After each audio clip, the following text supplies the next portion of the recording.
Hello po, I'm Victoria Sarmiento Kawili, working here in Kuwait. I'm currently working here almost 9 years, and I started to study here in ICSA. I learned how to manage my time, working while studying.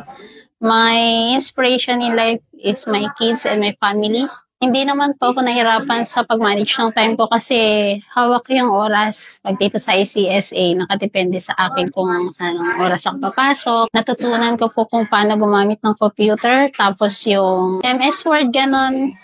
Tapos yung Microsoft, Excel, PowerPoint. Yan, natutunan ka lahat yan. Wala ako alam sa ganun eh. Plano ko po sanang enroll naman po for caregiver. Kaya yung computer secretarial mo ng pinag-aralan. Computer secretarial yung una kong course na pinasukan dahil yun ang kailangan mo nang matutunan. Kailangan ko munang matutunan yun para makapag-enroll ulit sa panibagong kurso. Ang nagustuhan ko sa ICSA, approachable yung mga staff. Tapos natutunan ko rin po yung sa PowerPoint kung paano mag-decorate ng mga yung slide. Sa mga katulad ko po na OFW, hanggat maaari kung may oras kayong mag-aral, huwag kayong magatubili na mag-aral ulit.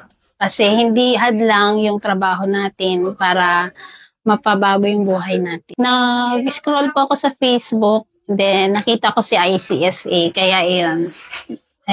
Nag-try akong magtanong sa reception. Awa ng Diyos, nakapasok at nakapasa din. Nag-aaral po ulit ako dahil gusto ko madagdagan yung kaalaman ko about sa computer, lalo na high-tech na ngayon. Kailangan ko matuto. I am Victoria Sarmiento Kawili, and ICSA is your partner in success.